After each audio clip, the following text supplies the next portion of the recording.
dinala tayo ng kanyang tinig sa tahanan, palasyo at langit ng pag-ibig. Dadalhin kita sa aking palasyo. Ipinaramdam nito sa atin ang saya at pait ng pagmamahal. Ibigin ka sa laman narurungkot. From her high notes to her low keys, ang Asia Songbird tunay na nag-iisa. And from the OPM legend comes a new album that will surely inspire us to continuously hope for happiness with the people that we love. Singing Hulog Ka ng Langit. Here's Asia Songbird, Regine Velasquez Alcacid.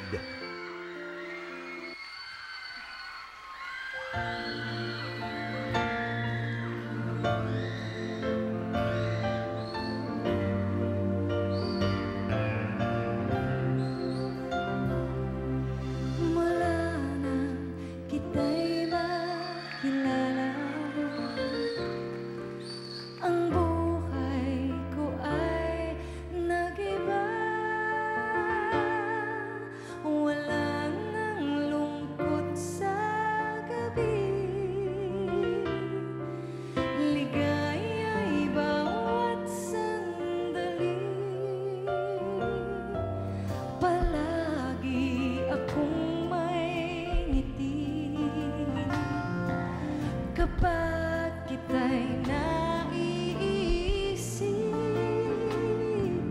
makita lamang kita. Wala nang hahanapin pa. Hulog ka ng langit, sagot sa talangin. Okay, tagal ko na dinarasal, maging aking ka. Hulog ka ng langit, tapat na pag-ibig. Sa'yo ko lang nadarama, walang iba, sigaw ng dibdib.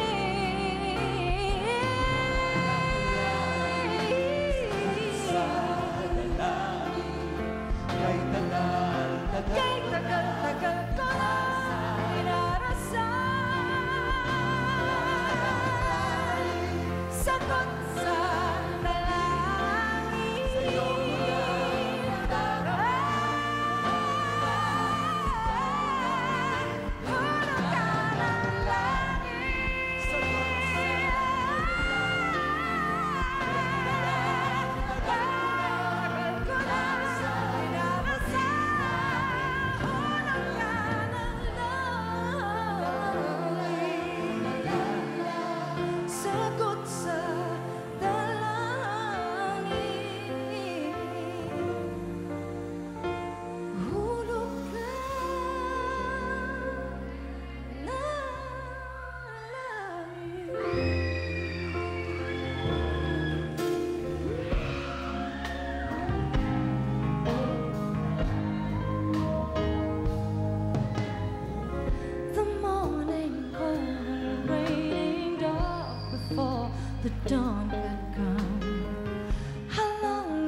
for all the wrongs I repeated. Though I was to blame, I still curse that rain. I didn't have a prayer, didn't have a clue. The night of the blue, God gave me you to show me what's real. There's more to life than just how I feel, and all that I'm worth is right before my eyes, and all that I live for, though I don't even why. Now I do, 'cause God gave me you. In your arms, I'm someone new, with every tender kiss from you. Oh, must confess, I've been blessed. God gave me you to show me what's real.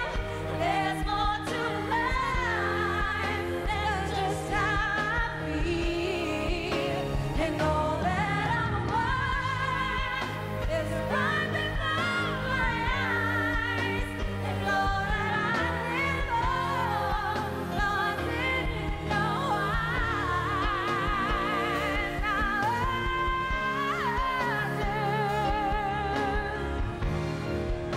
'cause God gave me you.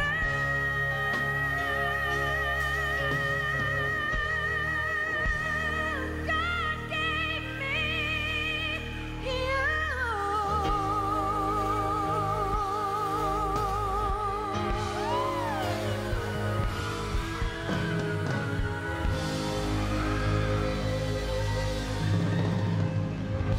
Francesca, Rachel Ann, and Asia Songbird, Regine Velasquez on Cousin. French, this is for Mare. you. Come on, French. Hello, French. Thank you to Rachel Ango and of course to Francesca Farr. Thank you very much for singing with me. Ayun. Reg, excited ng lahat at meron kang bagong album. Kwentuhan mo naman kami ng ano ang mga laman nitong hulog ng langit. Ito pong album na to, I recorded this album for my son, Nate. Nice. But I dedicated to my father, and my inspiration is my mother. Ganda. And then, Ayun na of yun. course, oo. Ayun. Of course, nagpapasalamat ako sa asawa kong napakabait, sobrang supportive. I actually had a hard time recording this album kasi after giving birth, I had a hard time going back to singing. Well, you all know that, what happened to me. So, this is, medyo madami akong pinagdaanan dito sa album na to. So, I have to say, this is my most personal. Ano bukod mga sa... favorite mo dyan? One of my favorites, siguro, are talaga madami. God Gave Me You. At saka yung lahat ng originals. Hulog Ka ng Langit is written by Aaron Paul. Thank you so much, Aaron, for Aaron giving me that beautiful, Galing sa beautiful States song. pa yun. Galing pa Diba? yan sa Tama. States. At nagpapasalamat ako sa lahat ng mga nag-arrange. Yung mga arrangers, si Lamon Faustino, si Raul Mitra, si Homer Flores, si Nino Regalado, Gagaling lahat and Bobby, Velasco, ayan. At marami pang iba. Maraming salamat. And there's this one song that I really, really love, which is, actually, the original title of the song is For a Newborn Child. So parang hindi siya titled. So we changed it to Nathaniel, Yung Gift of God, which is Nate's name. Yung Nathaniel meaning siya. kasi ng Nathaniel. Nathaniel is of Gift God. of God. So. Tama. So ayan po, pero gusto ko lang pong sabihin na ito po ay hindi lamang po para sa aming mga mommies. Marami po akong nilagay na mga love songs para everybody can relate to the album. At the same time, pwede nyo i-dedicate sa mga loved ones ninyo. Parang meron na sila eh. May Oo, kopya parang na sila. meron na doon, oh. At saka ate, di ba ang proceeds nito ay mapupunta sa Red Cross. Philippine Red Cross. Part of the proceeds of the album, if you buy the album, part of it will go to Red Cross. Red Cross. At mapupunta po ito sa rehabilitation. Hindi sa ng Green mga- Cross, ha? Sa Red Hindi sa Cross. Green Cross, sa Red Cross. Sa rehabilitation po na ginagawa po natin para po sa mga nabiktima ng Yolanda. At Ayan. para batiin ka sa iyong bagong album, narito po isang special guest, Miss Alicia Keys. Wow! Sabi! Nagulat naman ako. Ano ka ba, Jay? Nag-stay talaga siya. Thank you naman, Maring Alicia. Wow! But you know what? We are so very proud that you've done an album Yes. finally after giving birth to Nathan. After 2 years, I think, or Nathaniel, 3 kay years. the great, Nate the Great. Nate the Great. Na tuwing nakikita ako, ang sasabihin niya, Foon. Foon. Oh, Tagalog Foon, kasi kami, oo. Bisaya, Fun. Foon. Oh, Fun yan. Ate, may gusto ka pa bang pasalamatan? Once again, I'd like to say thank you to my sisters, my manager Kakay, and my sister Diane, who was so very patient with me while Asus. doing this. Picture! While doing this album, she was very patient kasi siya yung parang associate producer ko for this. So yung aking engineer na si Willie Villar, at saka si Chris, yung nagpumihit naman while I was recording. I'd also like to say thank you, syempre dun sa mga nagtitiwala sa akin. Thank you to Bello Medical, hindi pa kayo yun. Bello Medical Group, Excited Sexy Solutions, Chic Nails. Ayan, Correct. Chic Nails, hello. My fans Kayo na talaga. yun. May mga fans ba ako? Naku, konti lang yan. Mga 1,300,000. Maraming salamat po sa lahat na po na nakabili ng album. Maraming salamat to all my friends who are here. Thank you. Follow us sa RVF Friends Official. Ayan, sa Facebook at saka sa IG, The RV Friends Official. Ayan. At syempre, mamaya pong hapon na sa SM Pampanga po Ang ako. lapit, ha? Magkakita tayo. Ang lapit. Oo. Oo, habol kayong lahat doon. Again, congratulations. Thank you very much. Thank you. Thank you, guys. I'm sure maraming makaka-relate ng mga new moms dyan, katulad ko na lang, naiiyak-iyak na ako sa Nathaniel na ito. Ate Reg, congratulations. At eto pa ang mga dapat nating sabihan na congratulations. Ang best team at best performer natin this Sunday na i-reveal na sa pagbabalik na Sunday! All-Stars!